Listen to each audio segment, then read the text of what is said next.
بسم اللہ الرحمن الرحیم۔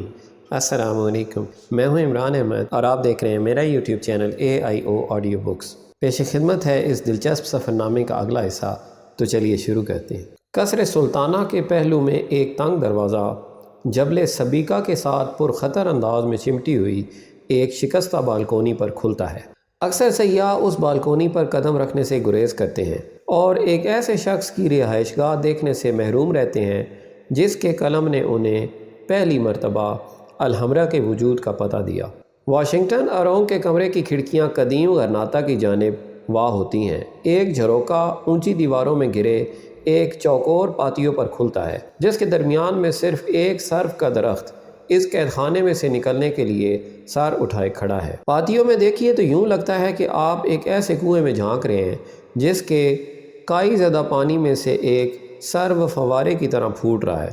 کھڑکی میں سے مولا حسن کی چوٹی دکھائی دیتی ہے اور الحمرا کے قدموں تلے بس غرناطہ کا شور و غل، بچوں کی آوازیں، حدرہ کا بہاؤ اور گٹار کی رکی رکی دھنیں وقفوں کے بعد آپ کے کانوں میں پہنچتی رہتی ہیں۔ ایسی جگہ پر اگر انسان اروںگ کی طرح حقیقت سے دور ہوتا چلا جائے اور تصوراتی مہم جوئی پر کمر باندھ لے تو یہ قابل فہم ہے۔ میں چاہتا تھا کہ کچھ وقت ان دو کمروں میں بھی گزاروں، شاید اس ماحول کی تاثیر سے میرے ذہن میں بھی اس طلسم کا ایک ذرہ اٹک جائے جو اروںگ کے قلم میں سے بے پناہ روانی سے بہتا چلا آتا ہے۔ بدقسمتی سے یہ کمرے فرنیچر سے بالکل عاری ہیں اور ننگے فرش پر بیٹھ کر میں دوسرے سیاحوں کے لیے دلچسپی کا سامان نہیں بننا چاہتا تھا۔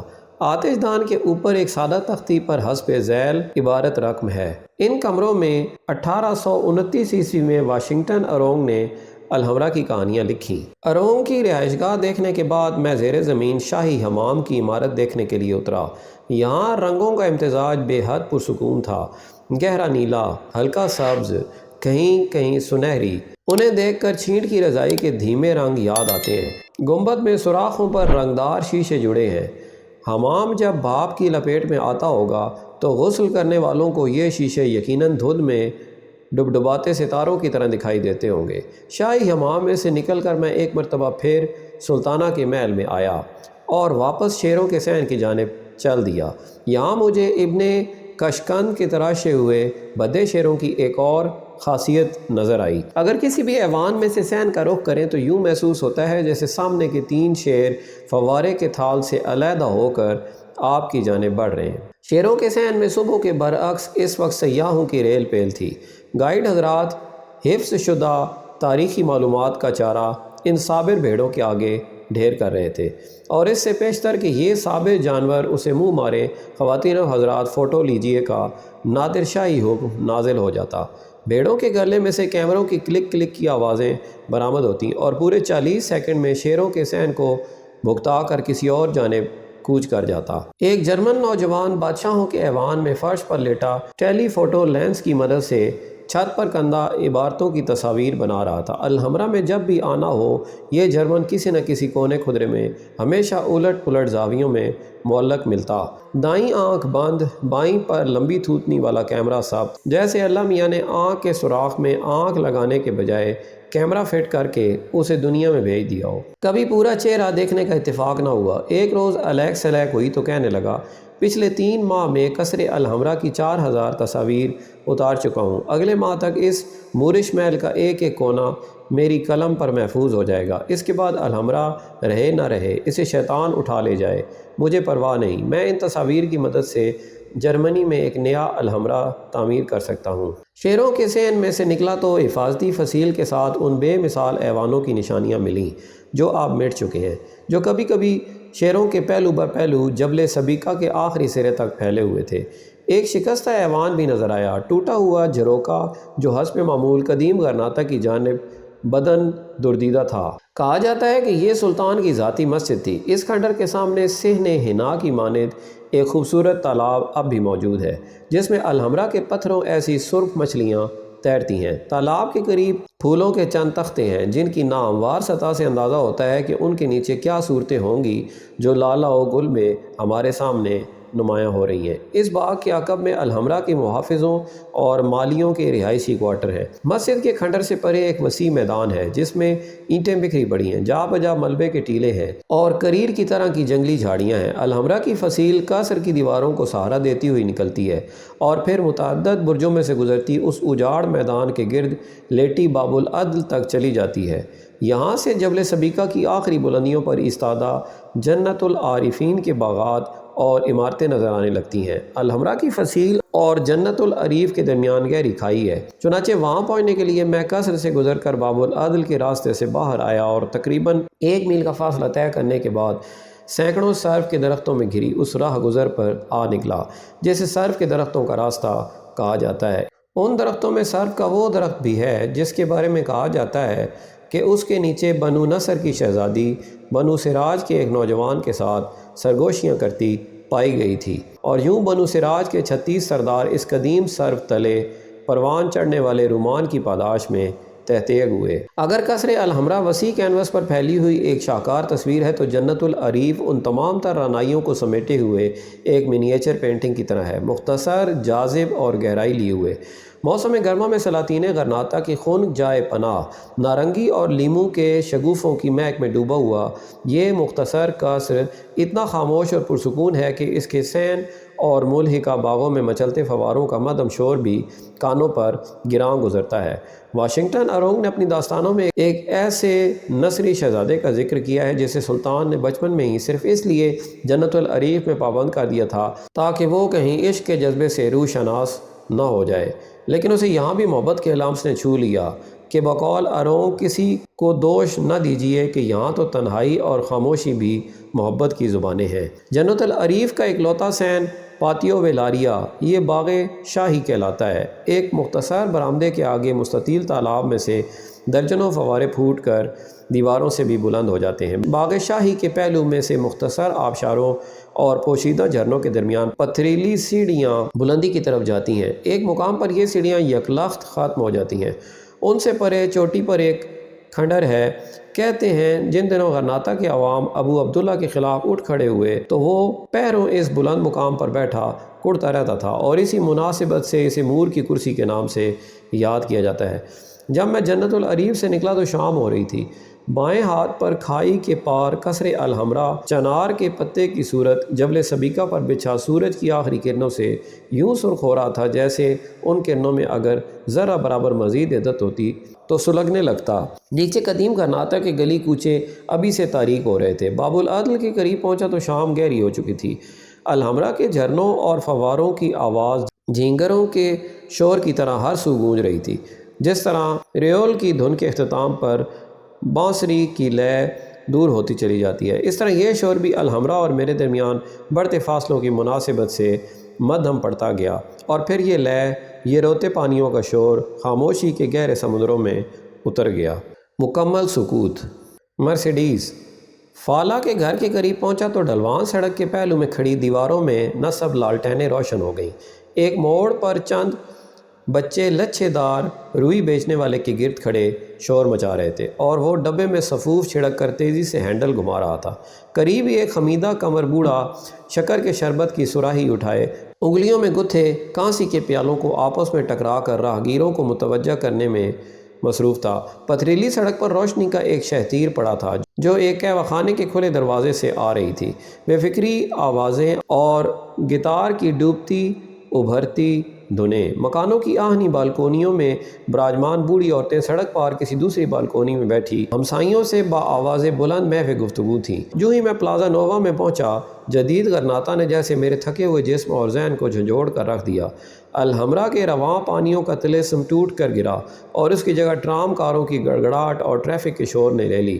جھرنوں کی سرگوشیوں کے بجائے فٹ پاتھ پر گھسٹتے بوٹوں کی رگڑ کانوں میں اتری۔ پلازا نووا جہاں کھڑے ہو کر یقین ہی نہیں آتا کہ ان آنکھوں میں چبھتی ہوئی نیون روشنیوں اور اسکائی اسکریپروں سے صرف 15 منٹ کے فاصلے پر صدیوں پرانے الحمرا کا وجود ہے۔ جدید کافی باروں کے اندر لاپیٹلز کی برقی گٹاریں گونج رہی تھیں۔ ایک سینما گھر کے ماتھے پر ہسپانویوں کے پسندیدہ اداکار لا برینڈو کی تازہ ترین فلم کا اشتہار روشن تھا۔ اس ہلچل اور گہما گہمی نے یکلخت اس تھکن کا پورا بوجھ مجھ پر لاد دیا جسے میرا جذبہ شوق 6-7 میل کی آوارہ گردی کے باوجود اب تک دبائے ہوئے تھا۔ میں اپنی پانسیاں کی جانب جاتی ہوئی شاہراہ کالیے کاتھولیکا پر ہو لیا۔ ایک مقام پر سڑک عبور کرنے کو تھا کہ یکدم ٹریفک سگنل سرخ ہو گیا۔ رکی ہوئی کاریں ایک جھٹکے سے یوں حرکت میں آئیں جیسے کسی عالمی کار ریس کا افتتاح ہو گیا ہو۔ فراٹے بھرتی ہوئی کاروں کا ریلا میرے سامنے سے گزرنے لگا۔ اطالیہ کی فیٹ، سویڈن کی والو، فرانس کی سسراں، اور پھر میں مسکرائے بغیر نہ رہ سکا۔ اسے شاید میری کورزوکی پر معمول کیا جائے، لیکن میری حصے رومان جرمنی کی مرسیڈیز کار دیکھ کر بیدار ہوئی تھی۔ 7 اپ فار دی ایکشن، ایسا سر جھٹکنے والی اشبیلیا کی مرسیڈیز کے لیے۔ پچھلے 2 روز سے الحمرا کی مغناطیسی قوت نے مجھے اپنی جانب یوں کھینچے رکھا تھا کہ راستے میں پڑتی ہوئی نسوانی رعنائیوں کی کشش زائل ہو گئی تھی۔ میں نے ڈائری نکال کر پتہ دیکھا تو ہاسٹل دے میڈیکوس بیبارم بلا کے نواح میں واقع تھا، یعنی میری پانسیاں کے آس پاس۔ ہال کے وسط میں ایک زرد رو راہبہ بھاری ڈیسک کے پیچھے ایک پاکٹ سائز بائبل کے صفحات بڑی بے دلی سے الٹ رہی تھی۔ وہ سر جھکائے یوں بیٹھی تھی جیسے بے حد انکسار پسند ہو، مگر حقیقتاً اس کے گلے میں لٹکی بھاری صلیب کا بوجھ اسے سر اٹھانے نہیں دیتا تھا۔ کب مجھ ناتواں سے اٹھتی ہے؟ میں اس کی بائبل خوانی میں مخل ہوا اور مرسیڈیز کا پوچھا۔ اس نے بائبل سے نگاہیں اٹھائے بغیر دراز میں سے ایک طویل فارم نکال کر میرے آگے رکھ دیا اور کلیسا میں پڑھی جانے والی دعاؤں کے انداز میں بڑبڑانے لگی۔ نام، پتہ، مذہب، پیشہ، باپ کا نام، دادا کا۔ صرف ملنا چاہتا ہوں، شادی نہیں کرنا چاہتا۔ میرا وقت مت ضائع کرو، خاموشی سے فارم پر کر دو۔ اس نے ناگواری سے حکم دیا۔ میں نے چپکے سے وصل کا یہ فارم مکمل کیا اور اس کے آگے رکھ دیا۔ اس نے چوکنے ہو کر مذہب کے خانے پر انگلی جما دی۔ مسلمان، بس پاسپورٹ پر یہی درج ہے، میں نے خوشامدانہ لہجے میں کہا، ورنہ میرے نزدیک تو تمام مذاہب۔ بہرحال پروٹیسٹنٹ تو نہیں ہونا، وہ منہ بنا کر بولی۔ لوتھر کے ان چیلوں کو مقدس مریم خود جہنم کی آگ میں بھونے گی۔ بے شک، میں فوراً ایمان لے آیا۔ اس اطمینان بخش جواب کے بعد اس نے اینک اتار کر بائبل کے بیچ رکھی، فون کا چونگا اٹھا کر نمبر گھمایا اور زیر لب سرگوشیاں کرنے لگی۔ سینوریتا مرسیڈیز کہہ رہی ہیں کہ وہ اس نام کے کسی شخص کو نہیں جانتی۔ راہبہ نے چونگے پر ہتھیلی جما کر مجھے یوں گھورا جیسے میں کوئی اشتہاری مجرم ہوں۔ اسے کہی یہ فلیمنگو آیا ہے۔ میں نے فوراً کہا، فلیمنگو؟ اس کے ہاتھ سے چونگا گرتے گرتے بچا۔ آوے ماریا! اس نے گلے میں لٹکی صلیب بمشکل اٹھا کر اسے ایک طویل بوسہ دیا اور پھر روندی ہوئی آواز میں فلیمنگو کہہ کر فون بند کر دیا۔ کیا تمہاری وارڈن سارا دن بائبل کے مطالعے میں مصروف رہتی ہے؟ ہاں، بائبل کے نیچے گود میں رکھے فلمی رسالے کے مطالعے میں مصروف رہتی ہے۔ وہ کھلکھلا کر ہنس دی۔ آج مرسیڈیز اتنی کوتاہ قد نہیں لگ رہی تھی جتنی پہلے نظر آتی تھی۔ بعد میں معلوم ہوا کہ یہ تو میکسی کے نیچے کوئی 6 انچ کے پلیٹ فارم شوز تھے جو سرو قد بننے میں بے حد معاون ثابت ہو رہے تھے۔ شاید اسی مصنوعی بلندی کا اثر تھا کہ اسے ہلکا پھلکا زکام بھی ہو رہا تھا۔ پہلے الکیساریہ چلتے ہیں، وہ ناک سکیڑ کر بولی۔ مجھے کچھ ہیئر پن اور رومال خریدنا ہے۔ الکیساریہ یعنی بازار ریشم پورے شہر میں اندوز بھر میں مشہور تھا۔ دکانوں کے دروازے اب بھی محراب نما ہیں، مگر اب یہاں ریشم کی مصنوعات کے بجائے نائلون کی زنانہ جرابیں اور انڈر ویئر فروخت ہوتے ہیں۔ خواتین کے ساتھ خریداری کرنا میرے لیے ہمیشہ سوہانے روح بن جاتا ہے۔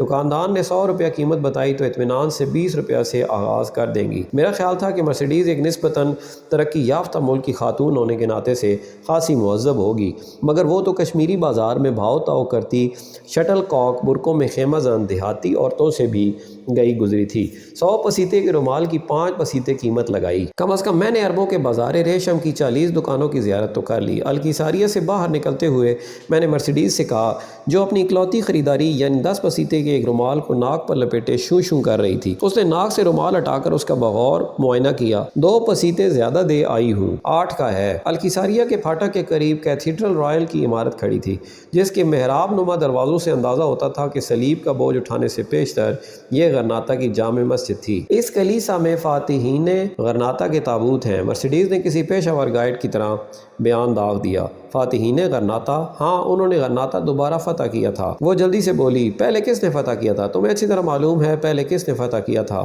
اس نے جلا کر رومال سے ایک اور لمبی شوں کر دی۔ میں نے جیب سے ڈائری نکالی اور اس میں فراہم شدہ معلومات درج کرنے لگا۔ مرسیڈیز نے ایڑیاں اٹھا کر ڈائری میں جھانکا اور سر جھٹک کر کہنے لگی، اس میں یہ بھی لکھ لو کہ کیتھیڈرل کے سامنے والی عمارت القصر مدرسہ کہلاتی ہے۔ موروں کے عہد میں غرناطہ کی یونیورسٹی تھی۔ صدر دروازے پر الحمرا کی طرح شیروں کے مجسمے تھے اور ان پر تحریر تھا یہ دنیا 4 چیزوں پر قائم ہے: داناؤں کے علم پر، عظیم آدمیوں کے انصاف پر، نیکوکاروں کی پارسائی پر اور بہادروں کی شجاعت پر، اور یہ سامنے والی گلی الحمرا کی بنیاد رکھنے والے سلطان کے نام پر بن احمر کہلاتی ہے۔ تمہیں یہ سب کچھ کیسے معلوم ہوا؟ میں نے اس کی وسیع معلومات پر حیرت زدہ ہو کر پوچھا۔ پچھلے 2 روز سے غرناطہ کی گائیڈ بک کا مطالعہ کر رہی ہوں۔ وہ مسکرا دی۔ ایسے معلوم ہوا؟ میں تو سیاحت کے دوران پیشہ ور گائیڈوں سے منہ چھپاتا پھرتا ہوں، پیسے بھی بٹور لیتے ہیں اور تصوراتی داستان ترازی سے بھیجا الگ چاٹتے ہیں۔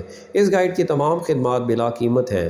تمام خدمات؟ ہاں، اس نے سر جھٹکا، مگر فوراً ہی اس پر اس اسبات کے مخفی پہلو آشکار ہو گئے اور دیدے پھاڑ کر بولی، تقریباً تمام خدمات۔ کیتھیڈرل رائل کے چوک میں سے نکل کر ہم نے کالیے کاتھولیکا کو عبور کیا اور کالیے لاپانتو کی تنگ گلی میں پوشیدہ اس عظیم حویلی کے سامنے آ نکلے جو بادس بن حبوس نے تعمیر کروائی تھی۔ ایک عرصہ تک یہ شاندار عمارت کوئلے کے گودام کے طور پر استعمال ہوتی رہی۔ ان دنوں اس کے شکستہ کمروں اور دالانوں میں مفلوق الحال کموں نے ڈیرے ڈال رکھے ہیں۔ میں نے لکڑی کے بڑے پھاٹک میں سے اندر جھانکا۔ 3 منزلہ عمارت کے تاریک سین میں سنگ مرمر کا ایک فوارہ جو سیاہ ہو چکا تھا منہ کھولے پیاسا کھڑا تھا۔ پھاٹک کے پہلو میں ایک قدیم ہسپانوی قہوہ خانے کی کھڑکیاں کھلی تھیں۔ ہم ہسپانوی مزاج کے مطابق رات کے کھانے کے لیے فٹ پاتھ پر لگی کرسیوں پر بیٹھ گئے۔ تم شاید اس روز کی طرح تربوز کھانا پسند کرو گی۔ مجھے اشبیلیا سے غرناطہ تک کا سفر یاد آ گیا جب مرسیڈیز بس میں بیٹھی کچر تربوز کھا رہی تھی۔ مجھے صرف چوری کیے ہوئے تربوز پسند ہیں، وہ آنکھیں جھپک کر بولی اور میز پر دھرے پیالے میں سے ایک زیتون اٹھا کر منہ میں ڈال لیا۔ مرسیڈیز ہاسٹل سے نکلنے کے بعد اب تک مسلسل آنکھیں جھپکائے چلی جا رہی تھی، جانے کیوں۔ میں نے بھی سرکے میں بھگویا ہوا زیتون چکھا، کچے بیروں ایسا مزہ تھا۔ کھانے کے چناؤ کا مسئلہ موٹے ویٹر پر چھوڑ دیا گیا جو مجھے مکمل طور پر نظر انداز کرتے ہوئے مسلسل مرسیڈیز کے گرد جھول رہا تھا۔ پالووا سادو یعنی ہسپانوی بھنا ہوا مرغ ہم نے پاکستانی طریقے سے ڈبل روٹی کے نوالوں کے ساتھ ہاتھوں سے کھایا۔ خاصی دیر سے مجھے اپنے گرد ایک خاص قسم کی بو کا احساس ہو رہا تھا، جیسے میں کسی ہاسپٹل میں آ نکلا ہوں۔ مرسیڈیز سے ذکر کیا تو اس نے فوراً اپنے لباس کی لمبی آستینیں میری ناک کے آگے لہرائیں۔ کلوروفارم کی بو اسی میں سے آ رہی تھی۔ یہ میری پیشہ ورانہ خوشبو ہے، وہ دوسری آستین سونگھ کر کہنے لگی۔ یقین کرو اگر لیبارٹری سے نکل کر نیا لباس بھی پہن لوں پھر بھی یہ خوشبو میرے ساتھ ساتھ چلتی ہے۔ پیشہ ورانہ نقصان سمجھ لو، تمہیں گزارا کرنا پڑے گا۔ میرا خیال ہے جب بھی تم کسی لڑکے کو ملنے جاتی ہو جان بوجھ کر لباس پر یوڈی کلون کے بجائے کلوروفارم چھڑک لیتی ہو، یعنی اگر وہ غریب تمہارے خوبصورت چہرے کو دیکھ کر حواس نہ کھو بیٹھے تو فوراً آستین ہلائی اور بے ہوش کر دیا، یا پھر اس کی بڑی بڑی آنکھوں میں شرارت کے چھینٹے تھے۔ اگر وہ لڑکا خرمستی پر اتر آئے اور زیادہ قریب آنے کی کوشش کرے تو خود بخود بے ہوش ہو جائے۔ حفاظتی تدابیر؟ ویسے تمہارے نام کی مناسبت سے تو کلوروفارم کے بجائے پیٹرول کی بو آنی چاہیے۔ مرسیڈیز نے ایک مرتبہ میری طرف یو2 بروٹس نظروں سے دیکھا اور پھر خاموشی سے پانی پینے لگی۔ مجھے فوراً احساس ہو گیا کہ اسے روزانہ اسی قسم کے فقرے سننا پڑتے ہیں اور اب وہ ان کے مزاح سے لطف اندوز ہونے کے بجائے بجھ جاتی ہے۔ میں نے حسب مقدور معذرت کی، مگر وہ کچھ کہنے کے بجائے سر جھکائے کافی پیتی رہی۔ میں کچھ دیر تو حویلی کے پھاٹک پر ابری ہوئی عربی عبارت پڑھنے کی کوشش کرتا رہا اور میرے ذہن میں ہسپانوی کا وہ فکرہ تیر گیا جو مرسیڈیز اور میرے درمیان رابطے کا ذریعہ بنا تھا۔ تو سفوس سون پیراسیوس ناوا؟ مرسیڈیز نے بے اختیار سر جھٹک دیا۔ تم جھوٹ بول رہے ہو۔ اب معلوم ہوا کہ بار بار آنکھیں جھپکانے میں حسن طلب پنہاں تھا۔ نہیں میں جھوٹ نہیں کہہ رہا تھا، تمہاری آنکھیں واقعی بے حد پیراسیوس ہیں۔ میں نے بے دھیانی سے ایک زیتون اٹھا کر منہ میں پھینکا جو حلق کے راستے سیدھا معدے میں جا گرا۔ کھانستے میرا برا حال ہو گیا۔ جھوٹ بول رہے تھے نا، اس لیے، مرسیڈیز نے مسرت سے اعلان کیا۔ جب میں نے اسے بتایا کہ اس فکرے کے شدید رد عمل سے ہراساں ہو کر میں نے کس طرح ہسپانوی بول چال دیکھ کر فوراً اس بات کا اطمینان کر لیا تھا کہ کہیں غلطی سے میں کپڑے بدلنا چاہتا ہوں، آپ کمرے سے باہر چلی جائیں والا فکرہ تو نہیں بول گیا ہوں۔ مرسیڈیز اتنے زور سے کھلکھلا کر ہنسی کہ موٹا ویٹر فوراً باہر آ کر بلائیں لینے لگا۔ میں نے اسے 20 پیسے کا نوٹ تھمایا اور سگریٹ خریدنے کے لیے بھیج دیا۔ تو اس شب کیمپنگ التیمو پہنچ گئے تھے نا؟ مرسیڈیز نے اپنی ہنسی پر قابو پاتے ہوئے پوچھا۔ پہنچ تو گیا تھا مگر غرناطہ کی خنک رات کی تاب نہ لا سکا، چنانچہ اب مقدس پہاڑی کے ایک آرام دہ غار میں رہائش پذیر ہوں، خانہ بدوش بھائیوں کے ہمراہ۔ فلیمنگو؟ وہ سنجیدہ ہو کر کہنے لگی۔ آج سارا دن کہاں گزارا؟ الحمرا۔ میں نے اپنے بوٹوں کی جانب دیکھا جن پر ابھی تک سرخ مٹی کی تہہ جمی ہوئی تھی، اسی لیے میں نے شکایت نہیں کی کہ تم مجھے پچھلے دروازے سے کیوں نہیں ملے۔ وہ گہری سوچ میں ڈوب گئی۔ لوشا میں نے الحمرا کا ذکر کیا تھا تو تمہاری آنکھوں میں عجیب سی چمک اود کر آئی تھی۔ مجھے معلوم تھا کہ تم الحمرا دیکھنے کے بعد ہی مجھ سے ملنے آؤ گے۔ ہاں، میں اپنی طویل مسافتوں کے نقطۂ اختتام پر پہنچ جانا چاہتا تھا۔ اب میرے اندر امن ہی امن ہے، میں پرسکون ہوں، اور اب میرا جو قدم بھی اٹھے گا میرے اور گھر کے درمیان فاصلوں کو مختصر کرتا چلا جائے گا۔ پھر تم فلیمنگو تو نہ ہوئے نا؟ خانہ بدوشوں کا تو کوئی گھر نہیں ہوتا۔ میں پارٹ ٹائم خانہ بدوش ہوں۔ اتنی دیر میں موٹا ویٹر سگریٹ لے کر آ گیا۔ اس کی سانس دھنکی کی طرح چل رہی تھی۔ سینوریتا، اس نے سگریٹ تو مجھے پیش کیے، مگر کمر تک جھکا مرسیڈیز کے سامنے، جب تک کہ اس نے ایک عدد شکریہ مسکراہٹ کے ہمراہ اس کے حوالے نہ کر دیا، اس پر بھی اس کی تسلی نہ ہوئی، اور وہ مسکراتا ہوا تیسری کرسی کے پیچھے کچھ اس طور تعینات ہوا کہ مجھے ہر لمحے یہی خطرہ رہتا تھا کہ ابھی وہ مرسیڈیز کو محفوظ کرنے کی خاطر مجھے گدگدی کرنے لگے گا۔ چنانچہ میں نے وہاں سے اٹھنے میں ہی عافیت جانی۔ مقدس پہاڑی پر روشنیاں ٹمٹما رہی ہیں۔ گلی میں سے نکلتے ہی مرسیڈیز کی نگاہیں سیکرمانتو کی جانب اٹھ گئیں۔ وہاں خانہ بدوشوں کے غاروں میں سامرا رقص ہو رہا ہوگا، چلو گے؟ الحمرا نوردی کے بعد اب مجھ میں مقدس پہاڑی پر چڑھنے کی سگت نہیں۔ کل صحیح، البتہ مجھے یہ معلوم ہے کہ باب العدل کے باہر بھیک مانگنے والی خانہ بدوش گڑیا کی بیٹی ماریا ایسا سامرا غرناطہ بھر میں اور کوئی نہیں ناچتا۔ ماریا کا نام سن کر مرسیڈیز نے رومال میں ایک زور کی شوں کی اور پھر ناک میں بولی، اور یقین رکھو کہ وہ خرانٹ بڑھیا بھی دوسری خانہ بدوش ماؤں کی طرح ہر صبح اپنی بیٹی کو نصیحت کرتی ہوگی، ماریا بیٹی، لاچا بچائے رکھنا، یعنی کسی بھی مرد کو قریب نہ آنے دینا۔ یہ خانہ بدوش لڑکی کا اس سے بڑا سرمایہ اور کوئی نہیں۔ اب جا کر دیکھو کہ تم آس پاس کے گھروں سے کیا چرا سکتی ہو، اور ہاں، لاچا بچائے رکھنا۔ بہت خوب، یعنی یہ خانہ بدوش بھی اپنے ہاں کی طرح لاچا باندھتے ہیں۔ لاچا لڑکی کی عصمت کو کہتے ہیں، مرسیڈیز نے منہ بھیج کر کہا۔ بہرحال باب البیرا یہاں سے قریب ہی ہے، وہ دیکھ لیتے ہیں۔ ہم غرناطہ کی مورش فصیل کے سائے میں چل رہے تھے، اور مرسیڈیز گائیڈ بک سے حفظ شدہ تفصیلات نہایت سنجیدگی سے دہرا رہی تھی۔ کالیہ البیرا کے اختتام پر باب البیرا کا عظیم دروازہ سر اٹھائے کھڑا تھا۔ پہلوؤں میں سے نکلتی ہوئی فصیل کا بیشتر حصہ منہدم ہو چکا تھا۔ چھوٹی چھوٹی ٹکڑیوں میں بٹی یہ حفاظتی دیوار شہر کے مختلف حصوں میں یوں ظہور پذیر ہوتی ہے جیسے لاکنیس کے روایتی عفریت کا بھاری بھرکم جسم جھیل کی طرح پرسکون سطح پر جا بجا ابھرتا ہے۔ اسی باب البیرا کی بلند محراب کے نیچے سے غرناطہ کا جری سپہ سالار موسیٰ زیرہ بختر اور بھاری تلوار کے بوجھ تلے دبے گھوڑے کو سر پر دوڑاتا دیگا کے وسیع میدانوں میں داخل ہوا تھا۔ میرے قدموں تلے بچھے انہی پتھروں پر اس کے سم شرارے اڑاتے ہوئے گزرے تھے۔ میں نے آگے بڑھ کر باب البیرا کے پھاٹک پر ہاتھ رکھ کر دوسری جانب دیکھا۔ وہاں موسیٰ کی بے مثال شجاعت کا امین ویگا میدان جدید عمارتوں اور شاہراہوں کے نیچے مورش ماضی کی طرح روپوش تھا۔ دریائے شنیل کے وہ چمکیلے پانی بھی نظروں سے اوجھل تھے جنہوں نے اس چاندنی رات جب تنے تنہا موسیٰ دشمنوں کے درجنوں سپاہیوں کو تحقیق کرنے کے بعد زخمی ہو کر گرا تھا، اپنے عظیم فرزند سے جدا ہونے کے بجائے اس کے جسد خاکی کو اپنی آغوش میں لے لیا، اور یوں دوسرے مسلمانوں کی طرح جلا وطن ہونے کے بجائے موسیٰ اب بھی شنیل کے گہرے پانیوں میں دفن اپنے وطن کے سینے پر لیٹا ہے۔ غرناطہ تو نہیں چھن گیا۔ اس صبح شاید میں پہلا شخص تھا جو باب العدل کے راستے جبل سبیکہ پر ایستادہ تاریخی عمارتوں کے گرد پھیلے باغوں میں داخل ہوا۔ فصیل الحمرا کے پہلو میں گھنے درختوں میں سے آتی ہوئی ہوا ابھی تک خنکی سحر سے بھیگی ہوئی تھی۔ سورج کی کرنیں زیریں غرناطہ کے گلی کوچوں میں بتدریج پھیل رہی تھیں۔ باب العدل کے بالائی منزل سے الحمرا کے چند محافظ وردیوں کے بٹن بند کرتے ہوئے اترے اور حوض کے کنارے بیٹھ کر دھوپ سینکنے لگے۔ باب الخمر کے قریب ایک فوٹوگرافر سیاہ پردے کے آگے رکھی کرسی پر براجمان اخبار پڑھ رہا تھا۔ میرے قدموں کی آہٹ سن کر اس نے اخبار کا نصف حصہ اپنی آنکھوں کے آگے سے گرایا اور بولا، صبح بخیر موسیو، موروں کے بادشاہ کے لباس میں تصویر کھنچوائیے گا، خنجر بھی ہے، تلوار بھی ہے، دستار بھی ہے۔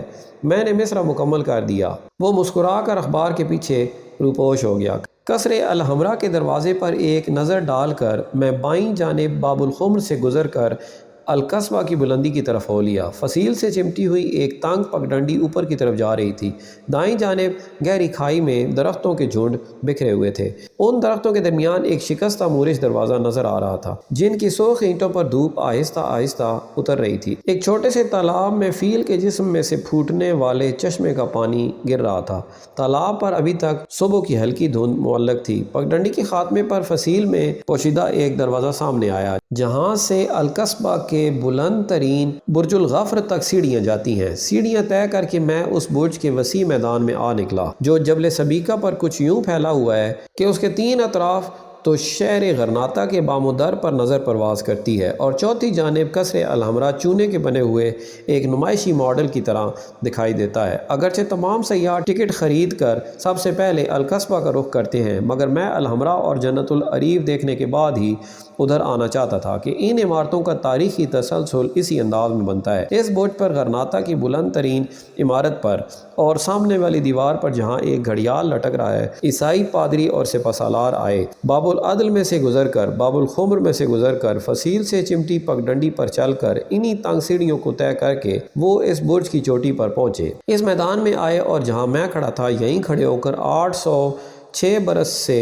سر بلند ہلال کو نوچ کر اس کی جگہ صلیب گاڑ دی، چاندی کی وہ صلیب جس نے مورش تہذیب کے آسمان کو یوں چھیدا کہ اس پر چمکتے ستارے آنے واحد میں ٹوٹ کر گرے اور یہ آسمان تاریخ خلاؤں میں بدل گیا۔ عروب غرناطہ کے تاریخ علمیوں میں 8 ایسے کردار ہیں جن کی پرچھائیاں تا ابد تاریخ کے صفحوں پر منڈلاتی رہیں گی۔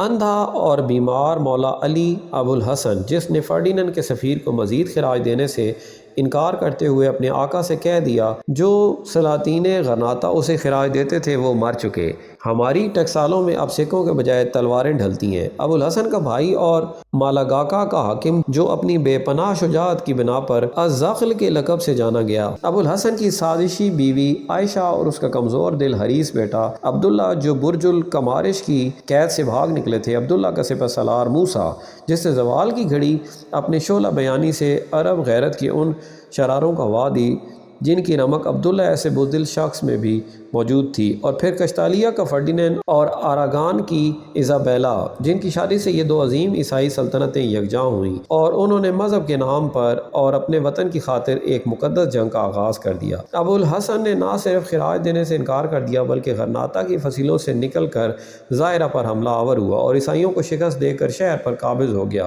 عیسائیوں کے خلاف ایک اور مہم کے دوران جب وہ شہر الہامہ کو بچانے کی کوشش کر رہا تھا، عائشہ نے عبداللہ کو سازش پر ابھارا اور اس بے برکت بیٹے نے تخت پر قبضہ کر لیا۔ بوڑھا ابو الحسن دل برداشتہ ہو کر اپنے بھائی الزغل کے پاس مالاگا چلا گیا۔ عبداللہ جانتا تھا کہ ایک ایسے وقت میں جب کہ اس کا باپ منہدم ہوتی ہوئی آخری مورث سلطنت کو سہارا دینے کی صحیح کر رہا تھا، اس نے اس کے قدموں تلے سے زمین کھینچ لی تھی۔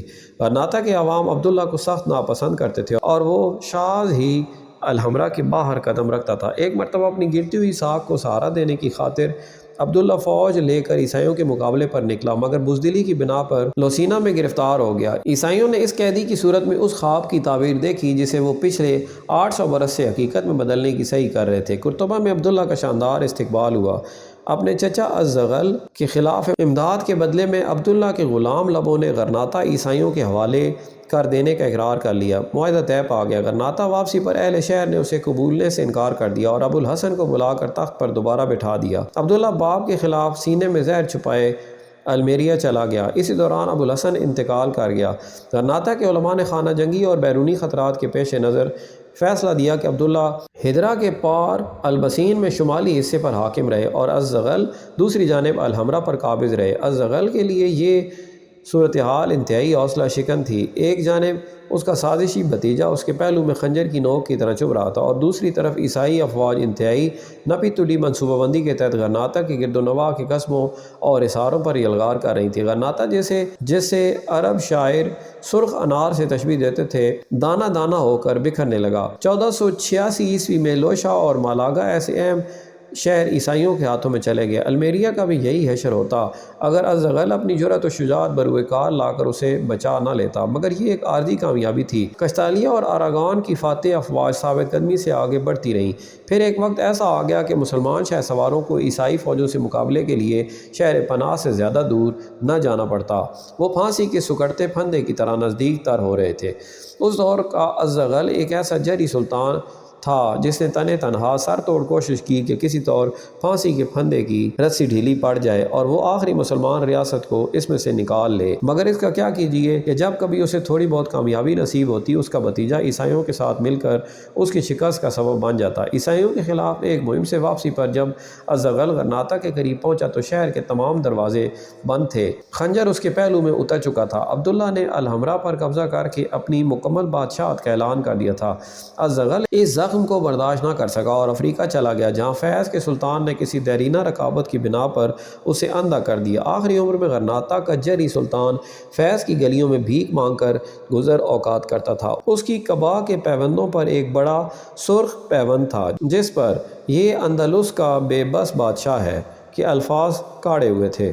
اس اثناء میں فرڈینانڈ نے 5 ماہ کے محاصرے کے بعد بازا شہر کو بھی ختم کر دیا۔ اب عیسائی فوجوں اور غرناطہ کی فصیلوں کے درمیان کوئی ایسی عمارت نہ تھی جہاں سے ایک تیر بھی نکل کر ان کے راستے میں پیوست ہوتا۔ الزغل کا کانٹا بھی نکل چکا تھا، چنانچہ فرڈینانڈ نے معاہدے کی روح سے عبداللہ کو ہتھیار ڈالنے کا حکم دیا۔ موت کی زردی کسی دوست چہرے پر نظر آنے لگے تو بھی دکھ کی اس شدت کا احساس نہیں ہوتا جو انجام کار موت کی آمد سے کلیجے کو کاٹ کر رکھ دیتی ہے۔ عبداللہ کو معلوم تھا کہ اس کی سرطان زدہ سلطنت ہولے ہولے تباہی کی جانب رواں ہے، مگر فرڈینانڈ کے حکم کے بعد اسے پہلی مرتبہ شکست اور ابدی جلاوطنی کے عفریتوں کے قرب کا اذیت ناک احساس ہوا۔ اس نے تمام معاہدے توڑ کر آخری دم تک لڑنے کا فیصلہ کر لیا۔ موسیٰ نے الحمرا کے دیوان خاص میں عبداللہ کے تخت کے پاس کھڑے ہو کر فرڈینانڈ کے سفیر سے کہا، فرڈینانڈ کو کہنا کہ اگر وہ ہمارے ہتھیار چاہتا ہے تو خود آ کر ہم سے چھین لے۔ 1491 عیسوی کے موسم گرما میں فرڈینانڈ اور ایزابیلا 50,000 فوج کی معیت میں غرناطہ کے سامنے ویگا میدان میں داخل ہوئے۔ عبداللہ نے دیوان خاص میں سے دھول کے بادل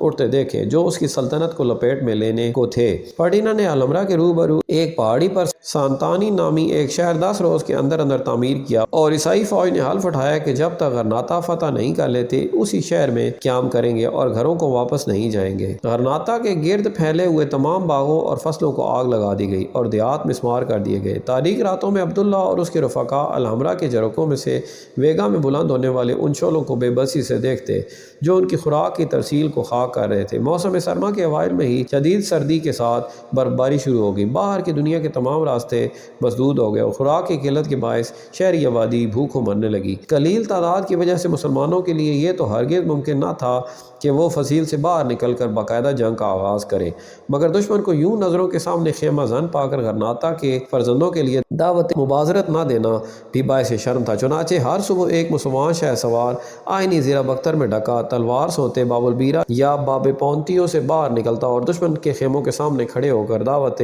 حرب دیتا، مقابلہ ہوتا اور اکثر اوقات غرناطوی شاہ سوار کامران لوٹتا۔ جو ہی وہ شہر کے اندر آتا ایک اور گھڑ سوار دوڑتا ہوا عیسائیوں کے قلب میں جا کر انہیں جنگ کی دعوت دیتا۔ موسیٰ اور عبداللہ میں بھی متعدد بار بھیس بدل کر عیسائیوں کے خیموں کے آگے گئے اور ہمیشہ فاتح لوٹے۔ مقابلے کا یہ طریقہ فرڈینانڈ کے لیے سود مند ثابت نہ ہوا اور ایک ایک کر کے اس کے بے شمار سپہ سالار موت کے گھاٹ اتر گئے۔ ایک شب ایک عرب شہ سوار گھوڑا دوڑاتا ہوا آیا اور فرڈینانڈ کے خیمے کے باہر نیزہ گاڑ کر بحفاظت واپس شہر چلا گیا۔ کہتے ہیں کہ جب فرڈینانڈ خیمے سے باہر آیا تو زمین میں گڑا نیزہ ابھی متحرک تھا۔ اس حادثے کے بعد فرڈینانڈ نے اپنی سپاہ کو مسلمانوں کی دعوت مبازرت قبول کرنے سے منع کر دیا اور عبداللہ کو پیغام بھجوایا، اگر تم نے ہتھیار نہ ڈالے تو میں غرناطہ کی پوری آبادی کو تہہ تیگ کر دوں گا اور شہر کو جلا کر راکھ کر دیا جائے گا، اس میں الحمرا بھی شامل ہوگا۔ یہ پیغام بھی الحمرا کے در و دیوار نے سنا۔ عبداللہ نے حالات سے مجبور ہو کر 2 ماہ کی مہلت مانگی۔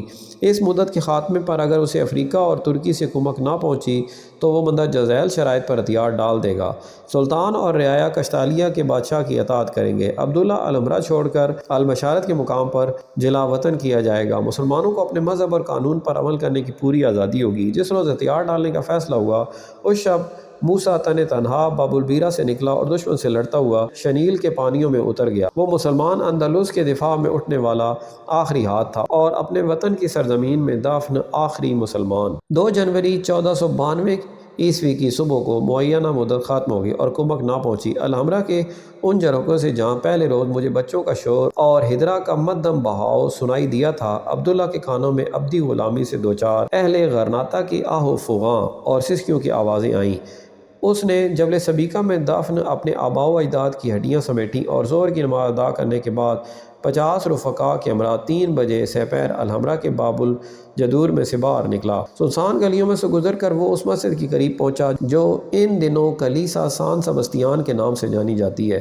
معاہدے کی روح سے یہاں نصرانی تاجدار اور ان کی افواج عبداللہ کا انتظار کر رہی تھی۔ عبداللہ نے تعظیماً گھوڑے سے اترنا چاہا مگر فرڈینانڈ نے، جو یقیناً ایک عظیم انسان تھا، ہاتھ کے اشارے سے منع کر دیا اور مسافہ کر کے شہر کی کنجی لے لی۔ فرڈینانڈ نے غرناطہ کی کنجی ملکہ ایزابیلا کے ہاتھ میں تھما دی۔ ملکہ نے اسے ولیعہد کی طرف پھینک دیا۔ ولیعہد نے یہ کنجی سے پسالار کاؤنٹ ٹیوڈلا کے حوالے کر دی۔ عبداللہ ہمیشہ اپنے آپ کو بدقسمت کے نام سے یاد کرتا تھا اور اس تاریخی لمحے دنیا بھر میں کوئی اور شخص اس لقب کا حقدار نہ ہوگا۔ اس نے گھوڑے کو ایڑ لگائی اور اپنے بزرگوں کے شہر غرناطہ اور جبل سبیکہ پر سنسان پڑے الحمرا کی طرف دیکھے بغیر پورتا مالینو سے باہر نکل گیا۔ شہر سے باہر ایک موڑ پر اس نے بے اختیار پیچھے مڑ کر دیکھا۔ اے مخاطب دیکھو، اور جب تو دیکھے گا کہ قصر الحمرا سے تجھ تک گل و لالہ کا سلسلہ قائم ہے۔ یہ وہ ملک ہے جس کے گھروں میں حسن رچ گیا ہے۔ اللہ اکبر، عبداللہ نے جذبات سے مغلوب ہو کر کہا۔ اس کی آنکھوں میں آنسو دیکھ کر عائشہ نے نفرت سے کہا، جس شے کی تم مردوں کی طرح حفاظت نہیں کر سکے، اس کے چھن جانے پر عورتوں کی طرح آنسو کیوں بہاتے ہو؟ ادھر اس وقت کاؤنٹ ٹیوڈلا اور پادری آ رہے تھے۔ باب العدل میں سے گزر کر، باب الخمر میں سے گزر کر، فصیل سے چمٹی ہوئی پگڈنڈی پر چل کر، انہی تنگ سیڑھیوں کو طے کر کے وہ اس برج کی چوٹی پر پہنچے۔ اس میدان میں آئے جہاں میں کھڑا تھا۔ کاؤنٹ ٹیوڈلا کے ہاتھوں میں کشتالیہ کا پرچم تھا اور ایک پادری صلیب اٹھائے ہوا تھا۔ جو ہی صلیب بلند ہوئی، نیچے میدان میں جمع فرڈینینڈ اور اس کی افواج زمین بوس ہوئے اور مقدس مریم کی شان میں نغمے گانے لگے۔ غرناطہ کے جن گھروں میں حسن رچ گیا تھا، ان کے دروازے اور کھڑکیاں بند تھے اور مکین آہوزاری اور گریہ میں نڈھال ہو رہے تھے۔ عبداللہ چند برس تک البشارت کی سنسان ریاست میں قیام پذیر رہا، مگر پھر تنہائی سے تنگ آ کر افریقہ چلا گیا، جہاں بعد میں اس کی اولاد نے کاسہ گدائی دراز کر کے بھیک مانگنا سیکھ لیا۔ غرناطہ ختم ہو گیا، مگر البشارت کے پہاڑوں میں روپوش ہزاروں مسلمانوں نے 50 سال تک ہتھیار نہ ڈالے۔ اس کے بعد ویگا کے مسلمان کسانوں نے بغاوت کر دی اور غرناطہ پر قابض ہو کر ایک دھوبی محمد بن امیہ کو اپنا سلطان چن لیا۔ امیہ کے قتل پر عبداللہ بن ابو سفیان نامزد ہوا۔ عیسائیوں نے ایک طویل جدوجہد کے بعد اس بغاوت پر قابو پا لیا اور بن ابو سفیان کا سر کاٹ کر باب البیرہ پر رکھ دیا۔ کچھ عرصہ تک عیسائیوں نے فتح کی خوشی میں مسلمانوں کو مورس کے بجائے مورس کو یعنی عقیر مور کہنے پر ہی اکتفا کیا۔ پھر رفتہ رفتہ مورس تہذیب کے زمین بوس درخت کی سوکھتی جڑیں بھی کھوڑ ڈالی گئیں۔ کارڈنیل سسروس نے تمام عربی تصانیف اور لائبریریوں کی کتب کو نظر آتش کر دیا۔ خود ہسپانوی بھی اسے ناقابل تلافی جرم گردانتے ہیں۔ 1556 عیسوی میں فلپ دوم نے تمام مسلمانوں کو اپنا مذہب تبدیل کرنے کا حکم دیا اور 1609 میں فلپ سوم نے بقیہ ماندہ لاکھوں مسلمانوں کو ہسپانیہ سے نکال دیا۔ ان میں وہ لوگ بھی شامل تھے جو مجبوراً عیسائیت اختیار کر چکے تھے۔ کیسا بھیانک اتفاق تھا کہ 933 برس پیشتر جس جبل الطارق کے سائے میں مسلمان بطور فاتحین لنگر انداز ہوئے تھے، وہیں سے ان کی اولاد کو جہازوں میں ٹھونس کر افریقہ دھکیل دیا گیا۔ برج الغفر کی وسیع چھت پر اب دھوپ چمک رہی تھی۔ دیواروں پر جہاں 477 برس پیشتر صلیب بلند ہوئی تھی، لوہے کے فریم میں ایک گھڑیال لٹک رہا تھا۔ یہ گھڑیال ہر سال 2 جنوری کو غرناطہ کی دوبارہ فتح کی خوشی میں بجایا جاتا ہے۔ اس سانحے کی منادی کی جاتی ہے جس کی سوگوار کسک آج بھی مراکو اور تیونس میں بسنے والے ان عربوں کے دلوں میں اٹھتی ہے جنہیں غرناطہ سے جلا وطن کیا گیا تھا۔ سیڑھیوں میں سے چند نوجوان لڑکیاں ہنستی ہوئی برآمد ہوئی اور ادھر ادھر دیکھے بغیر بھاگتی ہوئی گھڑیال کے قریب چلی گئیں۔ پہلے ان سب میں سے عمر میں بڑی لڑکی نے گھڑیال کے بھاری بھرکم حجم پر ہتھیلیاں جما کر اسے دھکیلنا چاہا، مگر ناکام رہی۔ پھر دوسری نے قسمت آزمائی کی، مگر وہ بھی لوہے کے اس دیو کو حرکت نہ دے سکی۔ اس کے بعد سب نے مل کر زور لگایا اور ایک زوردار ٹن گھڑیال میں سے گونج کر غرناطہ کی گہرائیوں میں گم ہو گئی۔ غرناطہ میں روایت ہے کہ اگر کوئی نوجوان لڑکی برج کے اس گھڑیال کو بجانے میں کامیاب ہو جائے تو 1 سال کے اندر اندر اس کی شادی ہو جاتی ہے۔ چونکہ ان ہسپانوی لڑکیوں نے یہ شرط اجتماعی طور پر پوری کی تھی، اس لیے اب وہ آپس میں اس بات پر بحث کر رہی تھیں کہ گھڑیال کو بجانے میں سب سے زیادہ کس کا ہاتھ ہے، تاکہ طے کیا جا سکے کہ شادی کا سفید لباس اس برس کس کے جسم پر سجے گا۔ میں انہیں اس خوشگوار بحث میں الجھا چھوڑ کر سیڑھیوں سے نیچے اتر گیا۔ الحمرا کے وہ محافظ جنہیں میں باب العدل کے قریب تالاب کے کنارے دھوپ سینکتا چھوڑ گیا تھا، ابھی تک وہیں بیٹھے خوشگپیوں میں مصروف تھے۔ یہ حوض غرناطہ کے پہلے گورنر کاؤنٹ ٹیوڈلا نے فتح کی یاد میں تعمیر کروایا تھا۔ یادگاری تختی پر حسب ذیل عبارت لاطینی میں تحریر ہے۔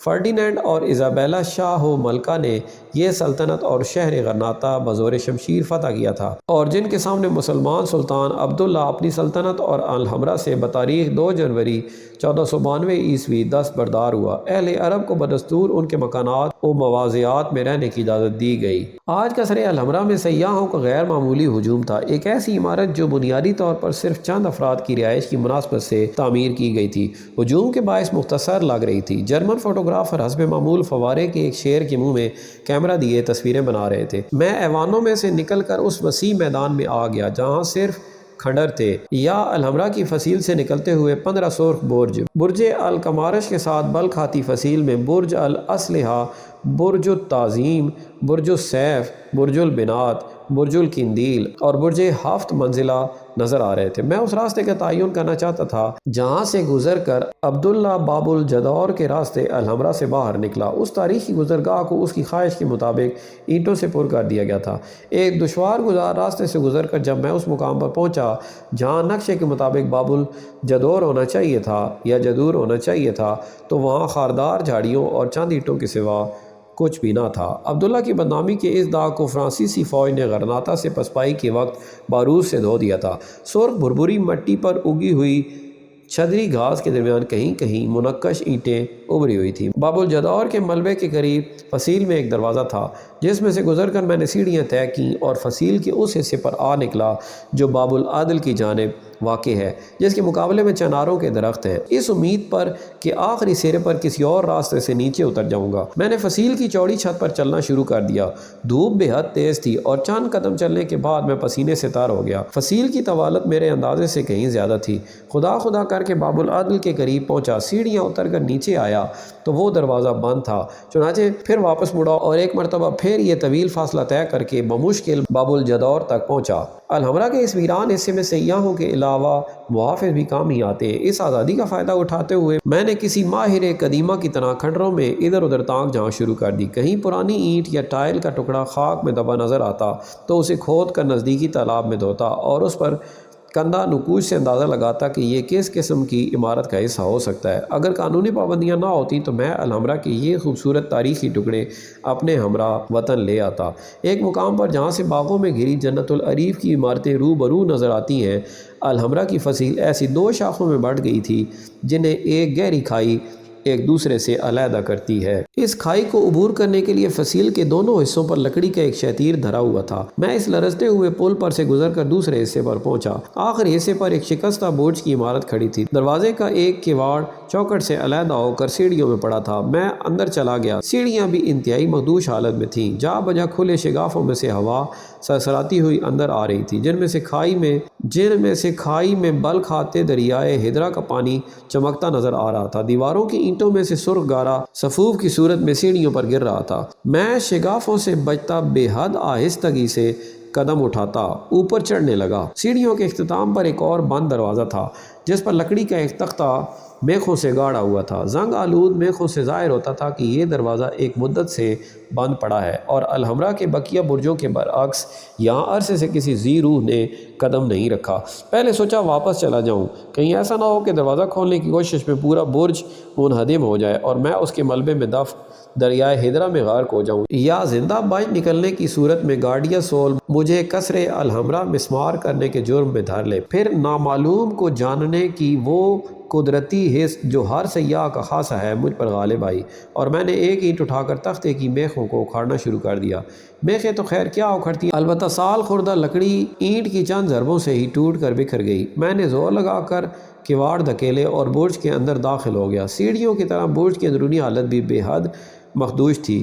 فرش اکھڑا ہوا تھا۔ الحمرا کی جانب کھلتے ایک جھروکے کا مکمل ملبہ فرش پر اس انداز میں پڑا تھا جیسے کسی نے بے حد احتیاط سے اسے وہاں لٹا دیا ہو۔ 2 کھڑکیوں میں لکڑی کے تختے چنے ہوئے تھے۔ چھت سے لٹکے پرندوں کے گھونسلے ہوا کے زور سے گھنٹیوں کی طرح ہل رہے تھے۔ ان میں سے گرتے ہوئے پر اور تنکے برج میں اڑ رہے تھے۔ میں نے برج کی تمام دیواروں کو چھو کر اطمینان کر لیا کہ کم از کم میرے غرناطہ کے قیام کے دوران یہ مسمار نہیں ہوگا، اور پھر فرش پر نقشہ پھیلا کر سگریٹ سلگا لیا۔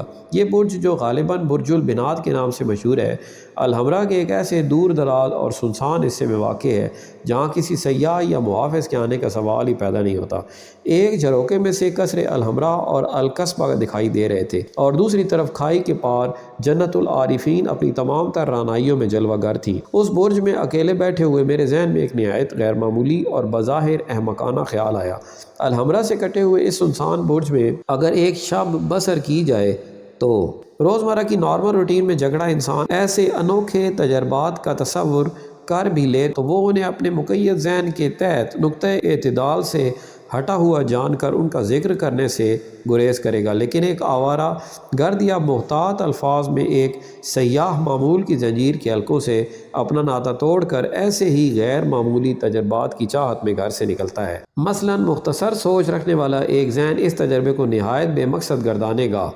الحمرا کی کسی ویران برج میں ایک شب بسر کی جائے، لیکن میرے نزدیک سیاحت کے انگوروں کے رس میں روح شراب تبھی حلول کرتی ہے اگر اسے بظاہر بے مقصد تجربات کی بھٹی پر آنچ دی جائے۔ مشہور شہر اور تاریخی عمارتیں دیکھ لینے سے سیاحت کی پورٹریٹ کا صرف خاکہ ہی بنتا ہے۔ اس میں شوق و شنگ رنگ غیر معمولی تجربات میں سے گزر کر ہی بھرے جا سکتے ہیں۔ میرے پاس سلیپنگ بیگ موجود تھا، خوراک کا انتظام بھی ہو سکتا تھا، چنانچہ میں اپنی پانسیاں کے کمرے کے بجائے بآسانی اس ویران برج میں شب بسر کر سکتا تھا، صرف معمول سے ہٹ کر غیر معمول کے ذائقے سے آشنا ہونے کی خاطر۔ بہرحال میں نے برج کی سیڑھیوں سے نیچے اترتے وقت اور پھر دونوں فصیلوں پر رکھے شہتیروں کو عبور کرتے ہوئے واپسی کے راستے کو اچھی طرح ذہن نشین کر لیا۔ الحمرا سے باہر آ کر میں بس پر سوار ہو گیا، جو ڈھلوان پر اتر کر مجھے بے بارم بلا تک لے گئی۔